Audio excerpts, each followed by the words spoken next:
오늘도 우리 웨스트민스터 신앙고백서 계속해서 이어가도록 하겠습니다. 지난주에 우리가 14장의 이야기, 3항의 마지막 부분들, 지난번에 제가 주보에 그 내용을 실지 못해서 제가 이제 강의로만, 이야기로만 쭉 말씀을 드렸는데, 오늘 주보를 한번 또 참고해 보시고, 또 주보가 없으셔도 우리 유튜브로 예배하시는 분들은 실시간 채팅창의 맨 끝에 X표 되어 있는 거 딱 닫으신 다음에 또 그 화면 밑에 있는 설명창을 이렇게 누르시면 더보기라고 하는 부분이 있는데, 그거 한번 더 누르시면 그 본문의 내용들이 쭉 나와 있습니다. 자, 14장의 우리 3항의 이야기의 마지막 그 두 문장을 오늘 또 이어서 한번 보겠다 하고 제가 지난번에 그 내용을 그렇게 끝냈습니다. 3항의 이야기를 한 번 더 읽고 마지막 부분에 설명 안 드린 부분을 잠깐 얘기하고 그 다음에 이어서 이제 15장으로 넘어가도록 하겠습니다. 자, 3항을 다시 한번 이렇게 주보를 보시면서 내용을 보시면, 자, 한번 읽어보겠습니다. 이 신앙은 약할 때도 있고 강할 때도 있다. 때로는 여러 가지 모양으로 공격을 당하여 약하여지기도 한다. 그러나 승리를 얻는다.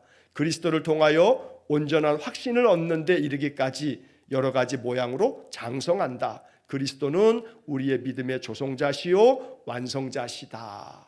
자, 이게 우리가 이 웨스트민스터 신앙고백서 지금 우리가 14장의 이야기를 하고 있습니다. 구원에 이르게 하는 믿음에 관하여, 믿음에 대한 이야기를 지금 정리하고 있는 겁니다. 그래서 1항부터 3항까지 있는 요 이야기들을 하나씩 한 문장씩을 한번 이렇게 곱씹어 보면 믿음이 이런 것이구나 라고 하는 것들을 우리가 이렇게 잘 정리할 수 있는 그런 신앙 고백의 내용이 되겠습니다. 자, 이 3항의 내용에서 마지막 부분에서 얘기하는 것이 그리스도를 통하여 온전한 확신을 얻는 데까지 이르기까지 여러 가지 모양으로 장성한다. 그러니까 앞에 있는 문장에서 지금 이어지는 것은 신앙이라고 하는 게 약할 때도 있고 강할 때도 있는데, 또 자주 여러 가지 모양으로 공격을 당하기도 한다는 거예요. 공격을 당해서 또 약해지기도 해요. 하지만 중요한 것은 그 3항의 중간에 보면 그러나 승리를 얻는다. 이게 우리의 마음속에 확고한 신앙 고백이 되어 있어야 합니다. 어떤 시련이 있어도, 어떤 시험이 있고, 어떤 어려움이 있어도, 어떤 공격을 당해도 그러나 승리를 얻는다. 이게 우리의 선언이 되어야 돼요. 내 신앙 고백이 되어야 돼요. 어떻게든지 간에 나는 승리한다 하는 승리에 대한 확신이 있어야 됩니다. 그런 믿음으로 우리가 어떤 것도, 삶의 그 어떤 어려움도 이겨낼 수 있기를 간절히 축원합니다. 자, 그런데 이제 그 다음 문장에 우리가 지금 오늘 보려고 하는 것은 그리스도를 통하여, 이제 이게 중요해요. 그리스도를 통하여, 자, 온전한 확신을 얻는 데 이르기까지. 그러니까 우리가 신앙에 있어서 이 믿음이라고 하는 것은 종국에 가서는 이런 확신이 있어야 돼요. 믿음의 확신, 여기서는 온전한 확신이라고 말하고 있는데, 이 온전한 확신을 얻는 데 이르기까지 그리스도를 통해서 여러 가지 모양으로 장성한다. 자, 그래서 이 3항에서는 특별히 이 문장을 만들면서 앞에서 바로 그 앞문장에서는 때로는 여러 가지 모양으로 공격을 당하여 라는 표현도 있어요. 여러 가지 모양으로. 그런데 장성하는 것도 여러 가지 모양으로 장성한다. 이렇게 말씀하고 있어요. 저는 이 얘기를 이렇게 해석하면 좋겠어요. 여러 가지 모양으로 장성한다. 그래서 우리가 온전한 확신을 얻게 된다. 그런데 이 여러 가지 모양으로 장성한다라고 하는 것이 이렇게 이해를 하면 좋아요. 믿음이라고 하는 것이 여러 가지 방법으로, 다양한 방법 가운데 사람마다 각기 여러 가지 모양으로 믿음이 장성하는 거예요. 장성, 거꾸로 하면 성장이죠. 믿음이 성장한단 말이에요. 그런데 그 모양이 여러 가지 모양으로 성장하는 거예요. 한 가지만 있는 게 아니란 말이에요. 어떤 사람은 기도해야 돼. 기도해야 믿음이 뜨거워지고 충만해지는 거야. 성령 받으려면 기도해야 돼. 하고서 기도가 우리의 신앙의 성장에 가장 중요하고 이게 최고야 라고 이렇게 주장하면서 맨 기도의 삶에 전적으로 헌신하고 몰입하고 이런 사람들도 있어요. 그러면 그 사람은 기도를 통해서 그 마음에 믿음이 아주 뜨거워지고 그 믿음의 성장함을 느끼는 그런 사람이겠죠. 그런데 그 사람이 이제 자기는 기도를 뜨겁게 하니까 기도를 뭐 열심히 하고 금식 기도하고 새벽 기도하고 철야 기도하고 기도 온 가서도 막 기도하고 열심히 기도를 하니까 거기서 은혜를 받으니까 그 모양으로 성장하는 것에 대한 뭐가 있냐면 확신이 있어요. 그래서 아주 마음속에 확신이 있어요. 기도에 대한 확신이 있어요. 그러니까 이 사람은 만나는 사람마다 기도해야 된다고 얘기해요. 잘못된 건 아니에요. 참 귀하고 아름다워요. 그런데 이제 그러다 보면 이제 자칫 이제 이 선을 넘어가면 다른 사람들은 다 나처럼 기도 안 하는 것처럼 보여지는 거예요. 왜 기도 안 해? 기도하면 되는데 왜 해? 하면서 막 주장하는 게 이게 어느 선을 좀 지키면서 주장을 해야지 이게 자칫 이게 사람이 듣기에는 기도는 자기만 해. 다 기도 안 하는 것 같아. 그래서 기도해야지만 믿음이 뜨거워지고 응답받고 그러는 거지 라고 이렇게 주장하듯 한다면 이게 듣는 사람에게 신앙의 좋은 권면과 그를 북돋아 일으켜주는 그런 마음이라기보다는 더러는 마음속에 실족하게 만드는 그런 일도 있을 수가 있어요. 그래서 어떤 사람은 성령을 받는 것이 기도를 해야만 성령 받는다고. 그러나 어떤 사람은 말씀을 읽으면서 감동되는 사람들이 있거든요. 말씀을 읽으면서 그 말씀에 하나님의 그 음성이 들려지면서 깊이 묵상하면서 그 말씀 속에서 마음 깊이 기도하는 사람이 있어요. 그러니까 여러 가지 모양으로 장성한다라고 하는 것은 어찌 보면 오늘날 개신교회는 교파마다 신앙 색깔이 너무나 달라요. 순복음 사람들은요, 장로교에 오게 되면요, 장로교에 답답증 나서 신앙생활 못하겠다 하고 다시 순복음으로 가요. 장로교회 예배를 이렇게 드리고 나면요, 아이고 장로교인들 정말 어떻게 저렇게 답답하게 예배하는지 모르겠다고. 순복음 사람들은요, 그냥 거기서 나서 그냥 쫙 처음부터 순복음, 그냥 모태 순복음인 사람들은요, 이 예배 시간에도 찬송 부르다가도 기도하다가도 말씀 듣다가도 여의도 순복음교회 가서 예배 드려 보셨어요? 예? 예. 여의도 순복음교회에서 예배 드리면요, 이게 장로교회 예배는요, 이건 뭐 답, 그냥 이게 입들이 다 자꾸를 채워놓은 사람들이에요. 순복음교회 여의도 순복음교회 가서 예배 드리면 그냥 찬송도 그렇고 기도도 그렇고 또 설교 중에도 목사님 설교하며 그냥 한마디 끝날 때마다 아멘이 아멘. 근데 그 성전이 얼마나 큰지 몰라요. 본당에 들어가려면 그 본 예배 이제 11시 예배 그 예배 들어가려면 줄을 어마어마하게 쓰잖아요.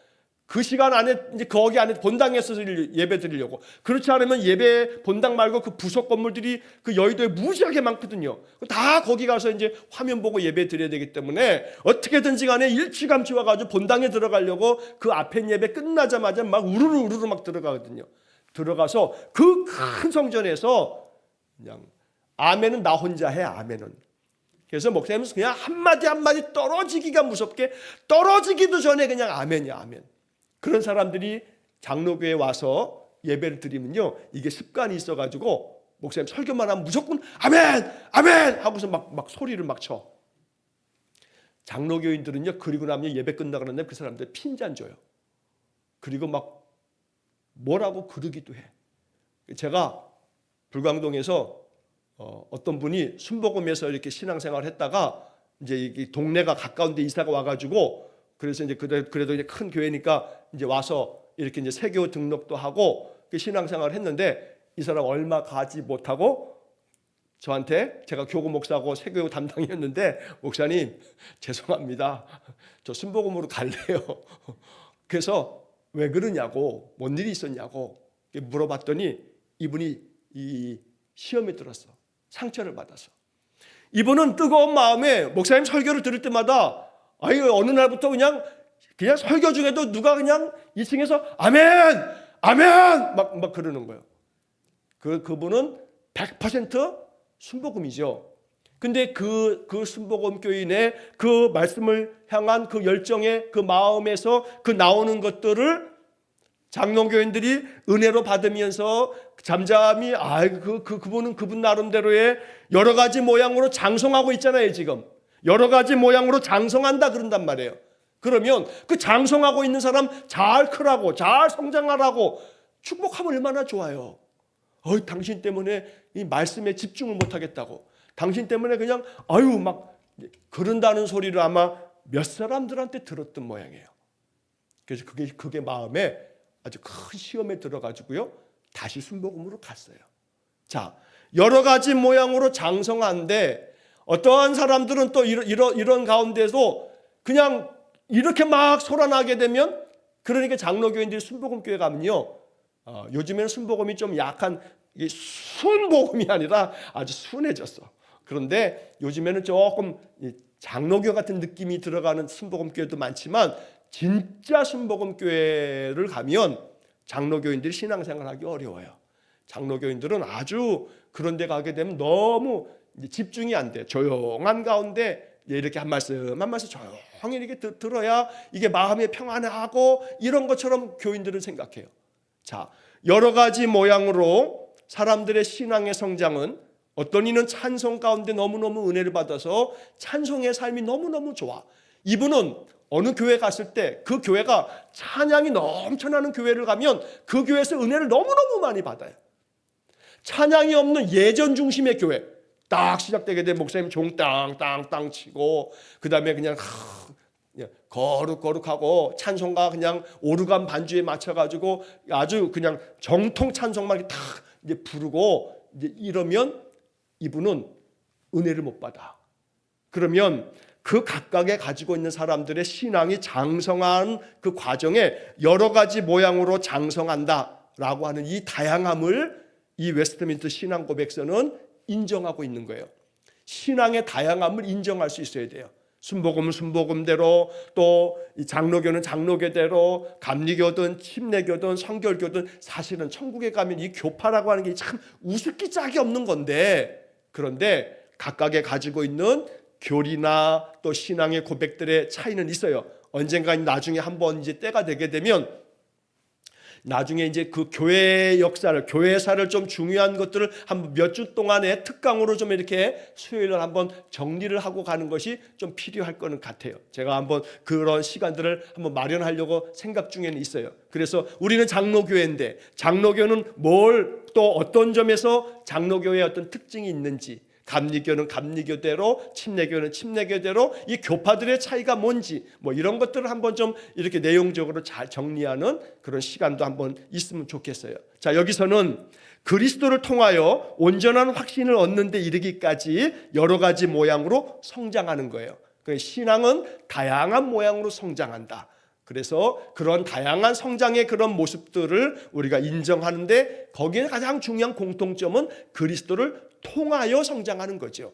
다른 것으로가 아니에요. 그리스도를 통해서 우리의 이 믿음의 성장은 결국 그 마지막의 결론은 뭐냐면 온전한 확신을 얻게 되는 데까지 이르게 되죠. 이 확신이라고 하는 것은 다름 아닌 그리스도를 통하여 얻은 확신이기 때문에 예수 그리스도의 복음에 대한 분명한 확신이 있어요. 무엇보다 임마누엘 확신, 하나님 우리와 함께 계신다는 것. 구약으로부터 신약까지 계속해서 흐르는 대단히 중요한 신앙의 고백은 임마누엘이에요.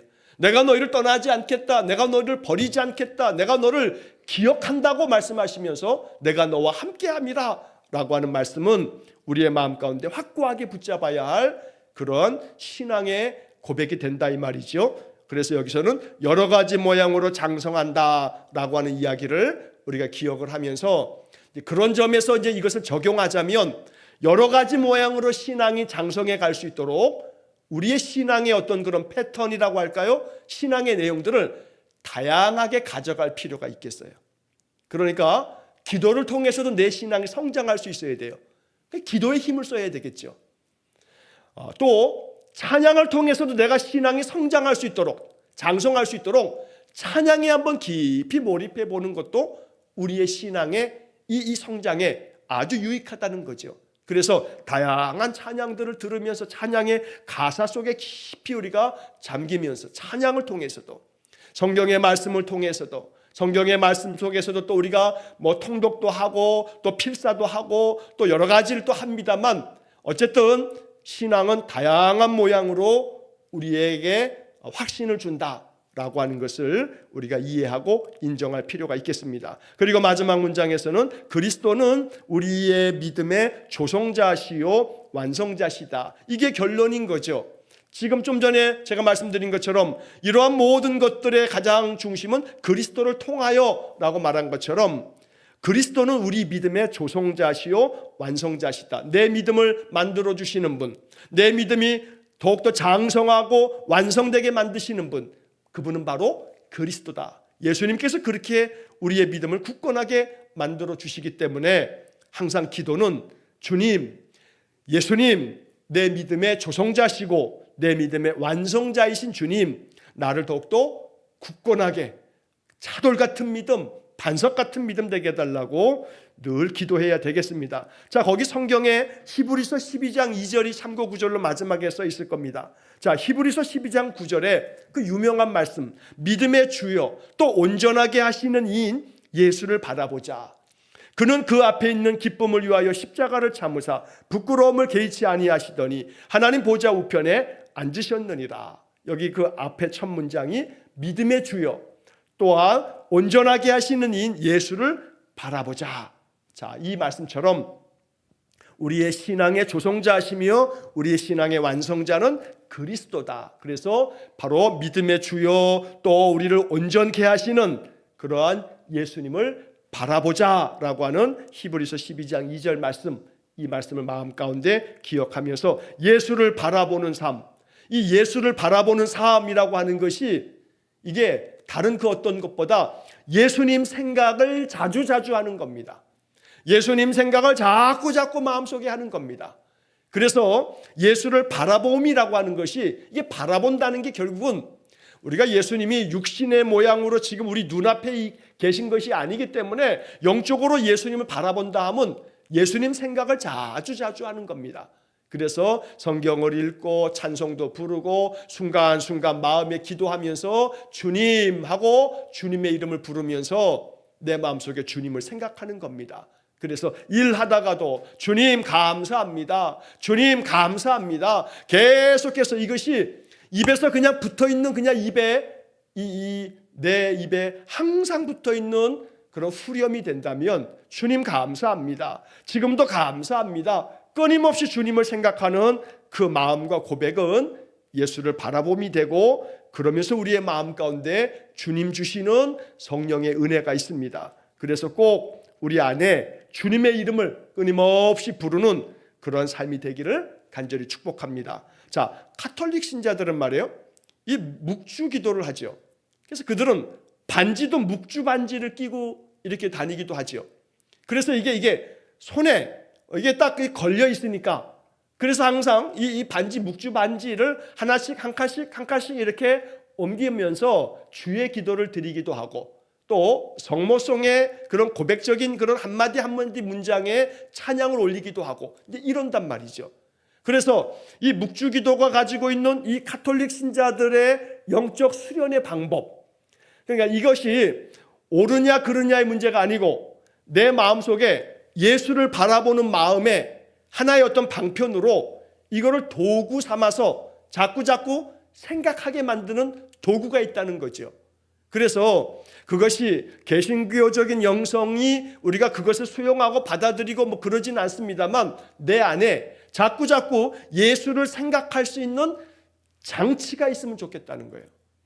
그래서 가톨릭이 가지고 있는 전승 중에 개신교가 종교개혁 이후에 다 없애버린 것이 뭐냐면 이콘이라고 하는 거예요. 아이콘, 이콘이라고 부르는 성상. 그러니까 가톨릭 신자들의 성경책이나 그 사람들을 보게 되면요, 성경책 안에 이콘이 있어요. 이렇게 종이로 이렇게 성인의 사진이 있다고. 성인의 사진. 그 성인의 사진을 이렇게 안에 성모 마리아의 사진도 그렇고 또 뭐 예수님 사진도 그렇고, 이 성인들의 사진을 이렇게 조만한 종이에 이렇게 잘 카드처럼 만들어진, 그래서 이제 가톨릭 서점 같은 데 가게 되면 그런 이 이콘이라고 부르는 성상을 이렇게 형상화한 그런 것들을 많이 이렇게 판매도 하고 그래요. 자, 그 왜 그러냐면 도구예요, 도구. 그들은 그런 것들을 자꾸 눈에 노출시키는 거예요. 눈이 보는 거예요, 보는 거예요. 그 눈이 그걸 보면서 그 마음에 가톨릭 신자들의 세례명이라고 하는 것이 성인들의 이름을 세례명으로 이제 이게 사용하지 않습니까? 그러면 그 성인들의 가톨릭 달력을 보게 되면 그 달력의 밑에 우리는 뭐 이렇게 음력만 이렇게 써 있고 교회 절기만 써 있고 그렇습니다만 가톨릭 교인들의 가톨릭 달력을 보게 되면 그 밑에 성인들의 축일이 나와요. 축일. 그 성인들의 축일, 다시 말하면 그 성인이 된 날, 혹은 또 성인이 순교한 날, 이런 성인의 뭐 아무개, 마테오의 뭐 축일, 뭐 이런 축일들이 있어요. 그러면 자기 세례명을 가지고 있는 이들은 자기 그 세례명의 그 성인의 축일을 또 기념하고 거기에 또 그 축일에 또 미사를 하고 뭐 그러기도 하죠.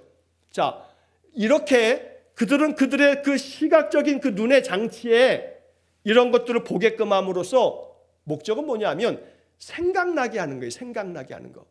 그런데 이제 개신교회가 종교개혁 이후에 이런 모든 이 예배당 안에 있는 모든 성상들을 다 없애버리는 거예요. 그래서 안식년 때 제가 유럽을 쫙 다니면서 성당, 크고 작은 성당들을 정말 무지하게 많이 다녔는데, 또 이 순례길 다니면서 그 800km를 걷는 내내 그 오래된 마을, 몇백 년 된 마을들 지나가다 보면 크고 작은 성당들이 있어요. 근데 그게 다 가톨릭 성당들이다 보니까 들어가게 되면요, 아주 그냥 이런 표현은 좀 그렇습니다만 이거 무당집에 와 있는 것 같을 때도 있어요. 곳곳에 그냥 막 아주 이렇게 이 조각들을, 성인들의 조각들을 무지하게 조그만 성당에도 그냥 몇십 개를 해놔요. 아주 산란해요, 산란해. 앞에 보게 되면 이 강대상 위에도, 여기 앞에 이렇게 이제 유럽 그 성당들 이렇게 한 번씩 가보게 되면 그 앞에도 많은 성인들의 그런 그림들이, 또 이렇게 조각한 그 조각상들이 이 강단 앞면도 가득 채워놨어요. 근데 이제 그러다가 스위스로 넘어가 가지고 취리히에 저희가 딱 가가지고 취리히에 가서 쯔빙글리 교회를 딱 가게 되면 거기는 십자가 외에 아무것도 없어요. 그냥 깨끗해요. 벽이 그냥 하얘. 그리고 그냥 십자가 하나만 딱 놓여 있어요. 그래서 제가 거기 딱 들어가면서 거기 취리히의 교회 그 목사님 앞에 계셔서 이제 인사를 드리고 번역기 돌려가면서 이렇게 이야기를 하는데, 그 목회자실까지 안내를 해주셔가지고 쯔빙길리서부터 이렇게 역대 그 교회 목사님 사진들 쫙 있는 것도 그 목회관, 이 목회 그 목사님 그 방도 구경을 시켜줘가 들어갔는데 거기도 아주 심플해요. 다른 모든 형상들은 다 거두어 버리고 오직 십자가 이것만 딱 하고 강단만 깨끗하게 딱 있는 거예요. 자, 그런데 이제 그것에 종교개혁이 그렇게 단행함으로써 성상들을 다 없애버렸지만, 종교개혁이 지나서 거의 한 500년 넘게 이렇게 지나가면서 개신교의 목사인 저는 신학교, 고등학교 졸업해서 신학교 가서 장신대에서 10년을 지나고 또 안수를 받아서 지금까지 목회를 하면서 저는 그냥 장통 우리 예장 통합측 목사인데, 그런데 한 가지 마음속에 여러 가지 모양으로 신앙이 장성함에 있어서 가톨릭이 가지고 있는 이러한 것들이 뭐 옳다 좋다 뭐 이런 건 아닙니다만, 우리에게 있는 약점은 뭐냐면 우리로 하여금 생각나게 하는 도구들이 좀 있으면 좋았을 뻔했는데, 이 종교개혁자들이 그것을 신학적으로 좀 더 자신학화해서 개신교의 하나의 신앙의 전통으로 또 하나 가톨릭과는 다르다 할지라도 어떤 것을 만들었으면 좋을 텐데, 도구를 다 배척해버린 이것은 개신교의 특징이요, 또 개신교의 장점이라고도 말할 수 있지만, 또 한편에서는 제가 볼 때는 약점이다 하는 생각이 들기도 해요. 그래서 장로의 신학대학에 영성신학을 가르치다가 은퇴하신 분이 계세요. 유혜령 교수라는 분이 계신데, 그분이 이제 유학을 마치고선 들어와서 신학교에서 맨 처음 이제 그 수업을 할 때 제가 신대원 1학년생이었는데 그분이 이제 신학교에 처음 오셔가지고 강의를 하실 때 첫 강의 때 다음 시간에는 조그마한 돌멩이 하나를 가지고 오라는 거예요. 그래서 이게 뭔가 그랬더니 다들 이제 학생들마다 조그마한 손가락 하나만한 한 매듭만한 이런 돌멩이들 하나씩 다 가지고 왔어요. 수업 시간에 그 다음 시간 됐어요. 돌멩이를 다 가지고 왔냐고 다 확인을 하더니 다 내보이라고. 그래서 다 내보였어요. 그 돌멩이를 가지고 뭐라고 하냐면 이 돌멩이를 한 학기 동안에 다른 수업 시간에도 그렇지만 항상 이 돌멩이를 여러분들 주머니에 가지고 다니세요 라고 하는 거예요. 돌멩이를 항상 가지고 다니라는 거예요. 그거를. 그리고 만약에 자기 수업 시간에 한 번씩 불시에 돌멩이를 가지고 왔는지를 검사를 하겠다는 거예요. 그래서 만약에 가지고 오지 않으면 감점을 하겠다는 거예요. 그게 그 한 학기 내내 영성훈련 수업이에요. 그 영성훈련이야 그게. 그게 뭐 영성훈련이겠어요. 돌멩이 가지고 다니는 게. 여러분 제가 주일날 다음 주에 돌멩이 하나씩 갖고 오세요 한 다음에 자 지금부터 이제 2026년 1년 동안에 이 돌멩이를 매 주일마다 갖고 오세요. 이제 그러면 우리 목사가 좀 이상해졌나 보다 이제 그러실 거라고요. 그런데 그 교수님이 하시는 얘기는 이 돌멩이는 그냥 상징에 불과하다고. 이 돌멩이를 당신들이 학생들이 여러분들이 한 학기 내내 소지하고 다니면서 마음속에 그것을 한번 생각해 보라고. 이 돌멩이는 진짜 그냥 돌이라고. 이건 아무것도 아닌 거라고. 그런데 이 돌멩이를 당신들이 항상 가지고 다녀야 된다라고 하는 의식이 이게 몸에 배어 있어서 항상 이 돌을 가지고 있는 것을 한 학기 내내 해보라고. 그러면서 항상 생각하기를 주님을 내가 항상 내 마음에 모시고 산다. 주님이 항상 나와 함께 계신다. 라고 하는 의식을 이 주머니 속에 주머니를 한번 털어 놓다가도 돌멩이가 있는 것을 볼 때마다 돌멩이를 만질 때마다 주님이 항상 나와 함께 계셔. 라는 마음을 계속해서 가져보라고. 그게 영성훈련의 한 방법으로 교수님이 가르쳐 주셨던 거예요. 제가 그 수업의 그 이야기를 항상 이렇게 생각해 보면 그 교수님이 얘기하려고 하는 그 의미가 뭘까? 돌멩이가 하나님이에요? 그건 아니죠. 하지만 기억하게 만드는 도구로서의 그 의식을 그걸 통해서 생각하게 만드는 하나의 훈련이었던 거죠. 그래서 제가 왜 이 말씀을 드리냐면 결국 예수 그리스도를 바라보자고 얘기하는데 예수 그리스도 어떻게 바라보냐고요. 자꾸 생각하는 거예요. 자꾸 예수님 생각, 예수님 그 마음을 자꾸 내 마음속에 되새기는 거죠. 그러기 위해서 우리가 찬송도 또 말씀도 또 여러 가지 모양으로 내가 할 수 있는 다양한 지금 우리가 이 3장에서 이야기하는 것처럼 여러 가지 모양으로 또 여러 가지 모양으로 공격을 당하기도 하지만 여러 가지 모양으로 장성한다라고 했을 때 여러 가지 모양으로 장성하실 수 있도록 그 여러 가지 모양에 대해서 하나님 앞에 물으시기를 바랍니다. 어떻게 할까요, 하나님? 내가 어떻게 내 신앙을 장성하게 만들까요? 방법을 찾아야 되는 거예요. 그래서 보면 어떤 분들은 매일 아침 이렇게 아침 기도문 이렇게 카톡에 올라오면 지금 벌써 몇 년째인데 그 몇 년째 이 아침 기도문을 매일매일 노트에다가 다 옮겨 쓰시는 분이 계세요. 목사님 지금 그게 몇 건이 됐어요. 벌써 이게 지금 우리가 한 3년째인가 4년째인가 지금 그러거든요. 그걸 계속해서 그 글을 써가지고 몇 건의 노트가 지금 그렇게 되어 있노라고 말씀을 하시더라고요. 제가 그래서 언젠가 한 번은 좀 갖고 와 보세요. 제가 이제 그렇게 말씀드리기도 했는데 그분의 방법인 거죠. 그분의 방법인 거예요. 또 어떤 분들은 이 주보에 이달의 말씀도 주보도 이렇게 제가 한번 말씀드린 대로 집에 이렇게 딱 보이는 자리에 딱 두고서 보이게끔 만드신다는 거죠. 이것도 방법인 거죠. 그러니 어떤 것이든 간에 여러 가지 모양으로 내 믿음이 자꾸 말씀에 접촉되고 예수님 생각나게 만드는 그런 장치를 마련하는 것. 이것이 나의 믿음의 조성자이시요 내 믿음의 완성자이신 그리스도를 바라보는 방법이다. 그래서 다양한 모양으로 내 신앙이 장성하도록 여러 가지 모양으로 그렇게 신앙의 성장을 이루어 갈 수 있기를 간절히 축원합니다. 그리고 여러분들 가운데 이렇게 저는 하고 있어요 라고 하는 것들이 있으면 저한테 좀 알려주시면 아 그렇구나 그래서 그런 방법도 있습니다 라고 하는 이야기를 또 어느 기회가 되면 말씀을 드릴 수 있도록 여러분들 나름대로의 방법이 있으셔야 돼요.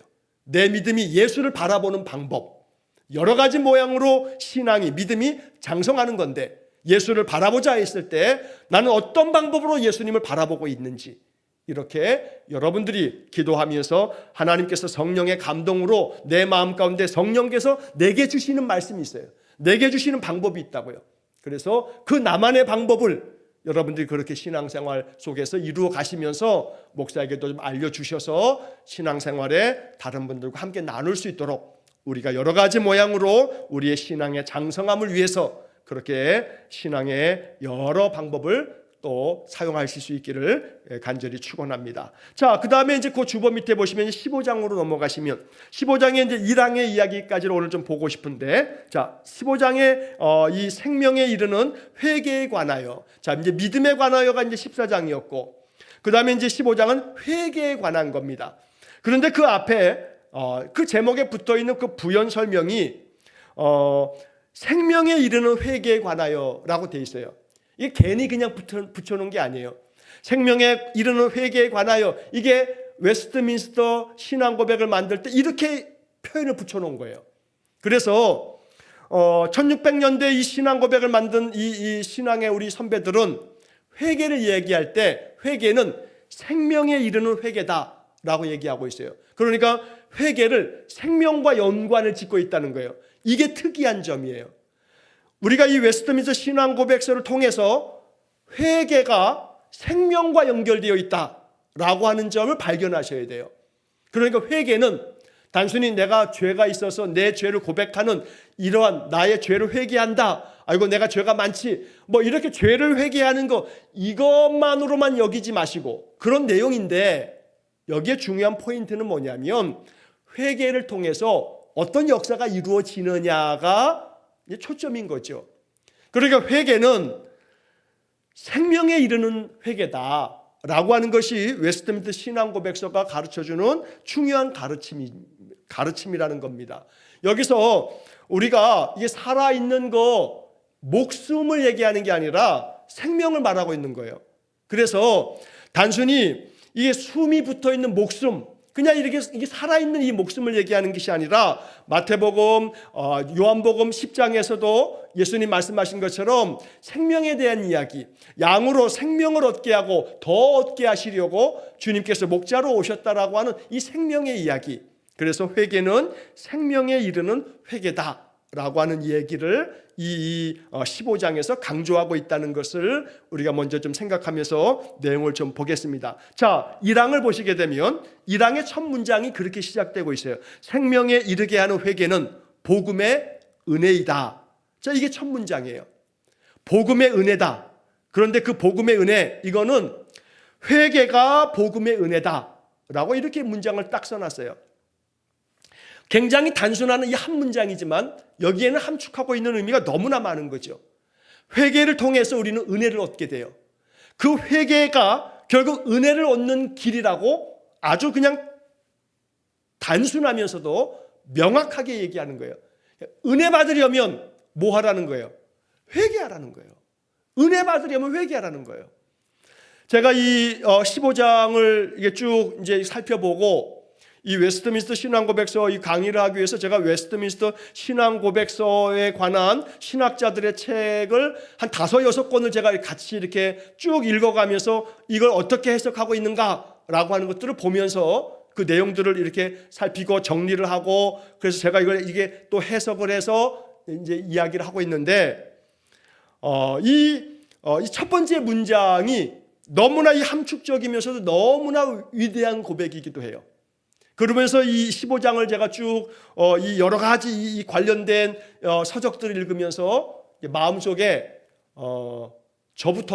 목사인 저부터가 야, 이 부분 진짜 회개해야겠다는 마음이 들었어요. 회개를 생명과 연결지었지 못했다라고 하는 거예요. 제가 회개에 대한 부분에서 제가 다시 한번 좀 새롭게 깨닫게 되는 내용이기도 했어요. 신학교에서 제가 10년을 공부했다고 해서 신학교에서 모든 걸 다 낱낱이 공부하는 거 아니거든요.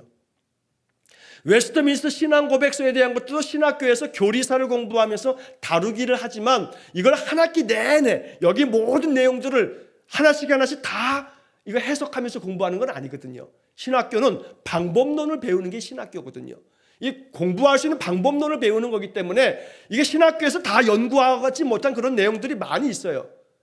이 웨스트민스터 신앙 고백서를 제가 수요일마다 강의를 하면서 그래서 이 관련된 많은 책들을 제가 쭉 다 읽고 그러면서 15장에 와서 비로소 정말로 제 마음속에 많이 스스로 회개하는 게 뭐냐면 회개 설교가 별로 없었다는 거예요.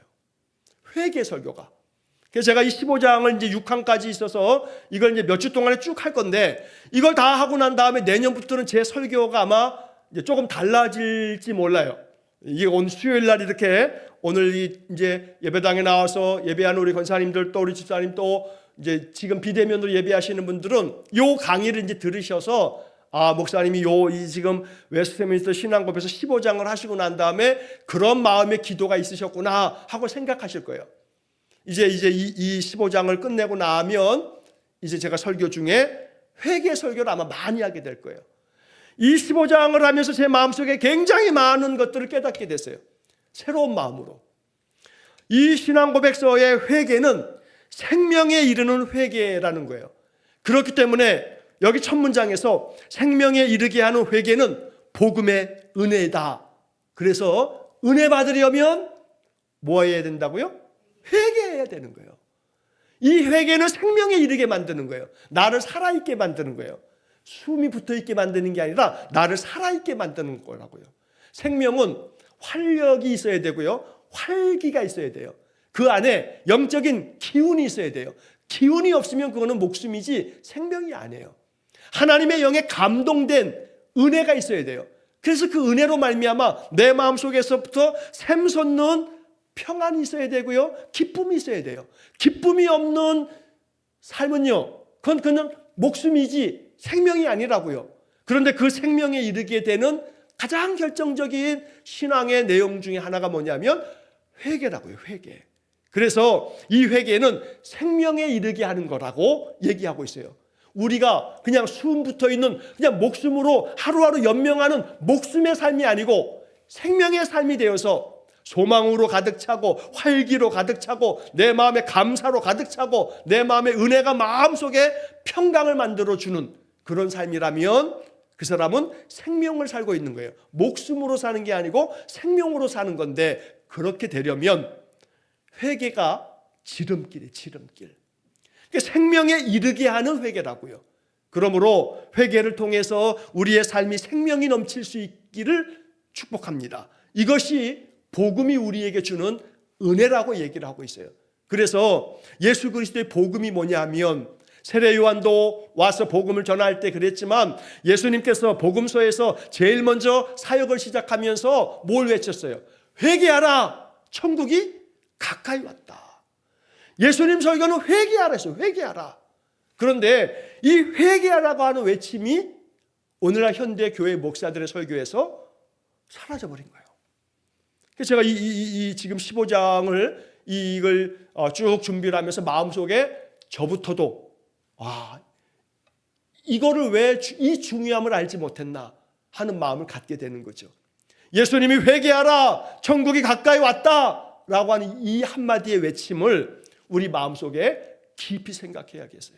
그래서 날마다 생명에 이르는 이 회개, 이것이 우리의 마음속에 깊이 깨달아지고 그래서 이것으로 인해서 내 삶이 복음으로 충만해지고 이 복음이 나의 삶에 정말로 하나님의 은혜구나. 은혜라고 하는 말을 항상 생각할 때는 뭐랑 연결 지어야 되냐면 선물. 은혜 그러면 그냥 선물. 이게 그냥 자동적으로 따라오시는 게 좋겠어요. 그래서 복음이 주는 선물, 이것은 우리로 하여금 말할 수 없는, 세상이 줄 수 없는 평안과 소망과 기쁨이 충만케 만드는 그런 샘솟는 은혜가 있습니다. 이게 복음이고 이게 은혜고 이게 하나님 주신 축복의 선물인데 이거를 가능케 하는 게 바로 회개다라고 하는 게 첫 문장이 담고 있는 신앙 고백이에요. 늘 말씀드립니다만 사도신경의 신앙 고백만큼이나 교회 역사 가운데 웨스트민스터 신앙 고백서의 이 많은 내용들은 신앙 고백이에요. 우리가 이렇게 믿고 이 믿음대로 받아들이는 것이 필요한 거예요. 그게 신자예요. 뭘 믿는 건가? 웨스트민스터 신앙 고백서에 나오는 이러한 내용들을 믿는 거예요. 이게 신앙 고백이기 때문에. 그래서 여기 첫 문장도 그런 신앙 고백으로 받으실 수 있기를 간절히 축복합니다. 그래서 날마다 우리의 삶이 목숨이 아닌 생명이 되기 위해서, 그 생명이 넘치는, 생명이 충만한 삶을 살기 위해서 생명에 이르게 하는 게 뭐냐면 회개다. 회개는 생명에 이르게 하는 거가 이게 회개고, 이 회개는 우리에게 뭘 가져다 주냐면 복음의 은혜를 가져다 준다. 이것이 아주 짧은 문장이지만 우리의 마음 가운데 깊은 깨달음이 되어지기를 간절히 축원합니다. 자, 그 다음 문장에서는 복음을 전파하는 모든 전도자들은 이 회개에 관한 교리를 그리스도를 믿는 믿음의 교리와 마찬가지로 설교해야 한다. 제가 이 첫 문장에 이게 목사들이 이거 회개해야 될 부분이라고 여기는 부분인 거예요. 그래서 목사의 설교가 이 말씀을, 복음을 전파하는 모든 전도자들, 설교자들의 그 설교가, 가르침이 그리스도를 믿는 믿음의 교리뿐만 아니고 뭘 설교해야 된다는 거예요? 회개에 관한 교리를 설교해야 한다. 믿음의 교리를 설교하는 것과 마찬가지로 회개에 관한 교리를 설교해야 한다 라고 이렇게 첫 문장의 첫 항에서 아주 이렇게 명백하게 얘기하고 있다는 거예요. 그래서 오늘 이 랑을 제 마음속에 정말로 깊이 새기게 됐어요. 그래서 앞으로 제 설교의 많은 부분들이 이제 회개로 연결되어지는 그런 메시지를 자주 듣게 될 거예요. 그래서 언제나 이 웨스트민스터 15장 1항의 생명에 이르게 하는 회개는 복음의 은혜다라고 하는 이 이야기를 여러분 잘 이해하셔서 은혜가 충만한 삶이 되어지려면 날마다 내 삶이 이제 여기서 얘기하고 있는 이 회개의 삶이 되어야겠다. 회개하는 그런 삶이 되어야겠다. 이것을 이제 이 15장은 어떻게 얘기하고 있는지, 회개가 무엇이고 어떻게 해야 하는 것인지, 이제 구체적인 내용들은 이제 그 다음 이어지는 뒤에 항에서 우리가 살펴보기를 원합니다. 자, 거기 참고 구절 중에 하나가 옆에 보시면 첫 문장에 스가랴 12장 10절이 되어 있을 겁니다. 자, 스가랴 12장 10절에 보면 이런 말씀이 적혀 있어요.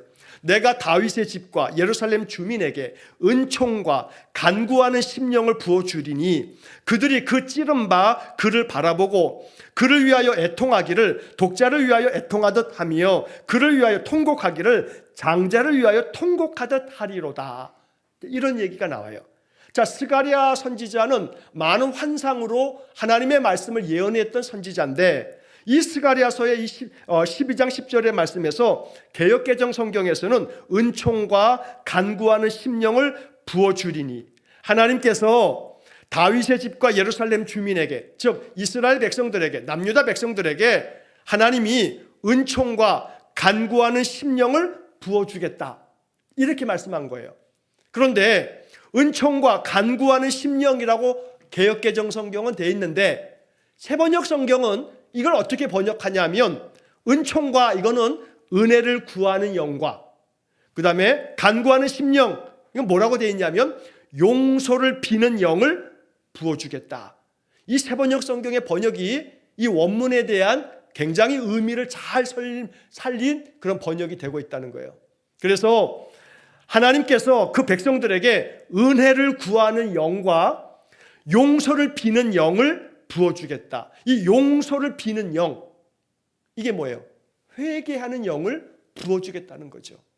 그러니까 이 회개라고 하는 것은 내 의지가 하나님 내가 잘못했어요 하고 내 잘못을 찾아내가지고 내가 막 이렇게 회개하는 이것도 아름답고 귀한데, 여기 지금 스가랴 12장 10절은 뭘 약속하는 거냐면 하나님이 우리에게 용서를 비는 영, 다시 말하면 회개하는 영을 부어주겠다 하고 얘기하고 있다는 거예요. 그래서 우리는 이걸 통해서 어떻게 해야 되냐면 하나님 내 마음속에 회개의 영을 부어주십시오 라고 기도하는 거예요. 회개의 영을 부어달라고. 그러니까 은혜를 구하는 영과 용서를 구하는 영을 부어주겠다. 이게 세번역 성경의 번역이에요. 이 두 가지의 영을 부어주시겠다고 하셨으니까 우리의 기도가 이 두 가지를 구해야 된다는 거죠. 은혜를 구하는 영, 은혜의 영을 주시고 용서를 비는 영, 회개의 영을 주십시오. 스가랴 선지자를 통해서 말씀하신 것처럼 은혜를 구하는 영과 용서를 비는 영을 부어주겠다고 하셨으니 나에게 은혜의 영을 부어주시고 회개의 영을 부어주십시오. 이것이 우리의 기도가 되기를 축복합니다.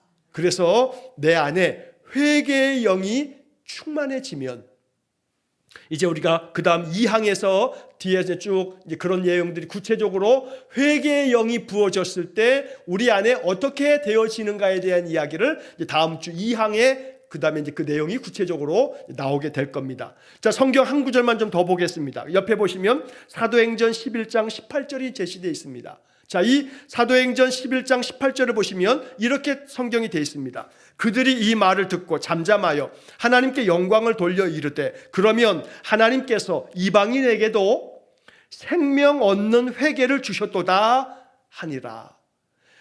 하나님께서 이방인에게도 생명 얻는 회개를 주셨다 하니라. 자, 이 사도행전 11장의 얘기가 뭐냐면 그 앞에 사도행전 10장에서 베드로가 하나님께서 보여주신 환상을 보고 그 다음에 이 베드로가 이방의 이 로마의 이달리아대의 백부장인 고넬료의 집을 찾아갑니다. 하나님이 계시하셔서 너를 찾으러 온 사람을 따라가라. 그 백부장의 집에 가서 그들을 위해서 복음을 전하고 그들에게 기도하고 성령 받도록 베드로가 보냄을 받은 거예요. 그래서 베드로가 환상 중에 하늘로부터 보자기가 내려오는데 그 보자기 안에 그 부정한 짐승들이 막 있단 말이에요. 이거 뭐 먹어라 그랬더니 베드로가 아이고 이건 부정한 율법이 부정한 짐승이라고 했기 때문에 나는 못 먹습니다. 이랬던 실강이가 나오다가 하나님께서 내가 먹으라고 하는 것을 네가 왜 부정하다 하냐 하면서 이 환상을 보면서 이 환상을 통해서 베드로는 나중에 깨닫게 되죠. 이방인들을 부정하다 여기면서 그들과 가까이 하지 아니하고 상종하지 않았는데 그게 아니라는 거예요. 그래서 하나님의 이 환상을 보고 베드로가 고넬료 이방인의 집에 찾아가게 되고 이 고넬료는 기도 가운데 베드로를 초청하게 되고 그러면서 그 집에 가서 베드로가 복음을 전할 때 이 고넬료의 집안 사람들이 마음 가운데 하나님의 영이 베드로의 설교 말씀을 듣다가 하나님의 영 성령이 그들에게 임하게 되고 성령이 임하는 것으로 인해서 베드로가 이들이 복음을 듣고 성령이 임했으니 이들에게 세례를 베푸는 것이 어찌 합당치 않겠냐 그러면서 고넬료의 집에 이방인에게 세례를 베풉니다. 이것 때문에 사도행전 11장으로 넘어오게 되면 사도 베드로가 이방인의 집에 가서 그들에게 할례받지 않은 그들에게 세례를 베풀었다. 이것 때문에 문제가 생겼어요. 예루살렘 교회. 그래서 베드로가 이 사도행전 11장에 자기가 어떤 환상을 받고 기도 중에 하나님이 어떤 음성을 들려주셨고 그리고 고넬료라고 한 이방인도 기도 중에 하나님께서 명하셔서 자기를 초대하게 하셨고 갔더니 그들이 말씀을 들을 준비가 되어 있었고 예수 그리스도의 복음을 전했더니 성령이 그들에게 임하고 방언을 하고 그래서 하나님의 영이 임하는 것을 보고 내가 이들에게 성령의 기름 부음을 받는 이들에게 세례를 베푸는 것이 마땅하다 해서 세례를 베풀었노라고. 그래서 이 사도행전 11장에 베드로가 이런 설명을 쫙 합니다. 이 설명을 다 듣고 난 다음에 예루살렘 교회 모든 지도자들과 성도들이 이야기를 하는 겁니다. 그게 바로 사도행전 11장 18절. 그들이 베드로의 이 말을 듣고 잠잠하여 하나님께 영광을 돌려 이르기를 하나님께서 이방인에게도 생명 얻는 회개를 주셨도다.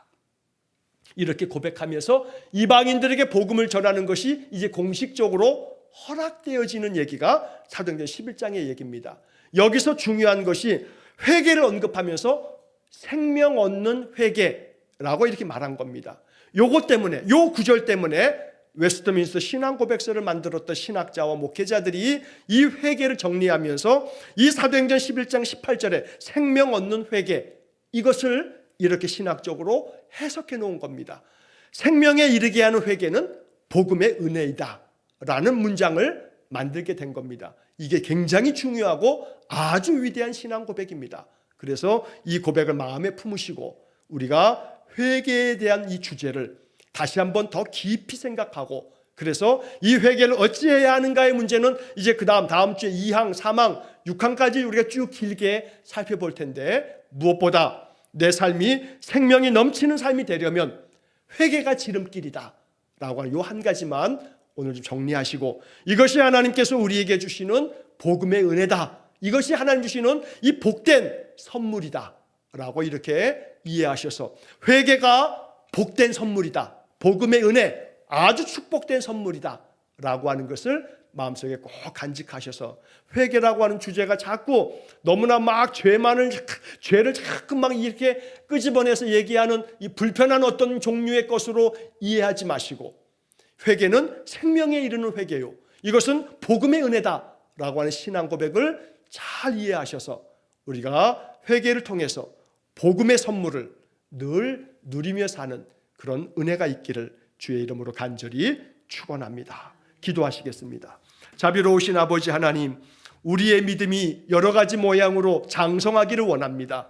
그래서 여러 가지 모양으로 하나님께서 내 믿음을 장성하게 만드실 것을 고대하면서 늘 하나님을 찾는, 예수를 생각하는, 예수를 바라보라는 히브리서의 말씀을 마음 깊이 새겨서 우리의 믿음의 조성자시며 완성자이신 우리 주님으로 말미암아 우리의 믿음이 더욱 장성해지는 복을 내려 주옵소서. 생명에 이르는 회개는 복음의 은혜라 했으니 이 말씀을 마음 깊이 읊조리면서 날마다 우리에게 주시는 축복의 선물이 회개를 통하여 나의 삶이 생명이 넘치는 것임을 깨닫게 해 주옵소서. 그리하여 날마다 생명이 충만한 은혜의 삶을 살게 해 주옵소서. 예수님 이름으로 기도하옵나이다. 아멘. 우리 구주 예수 그리스도의 은혜와 하나님 아버지의 극진하신 사랑과 성령의 교통하심이 날마다 올바른 신앙 고백을 통해 내 믿음이 반석과 같이 단단해지기를 소원하며 기도하는 머리 숙인 귀한 성도들 위해 영원토록 함께 하시길 축원하옵나이다. 아멘.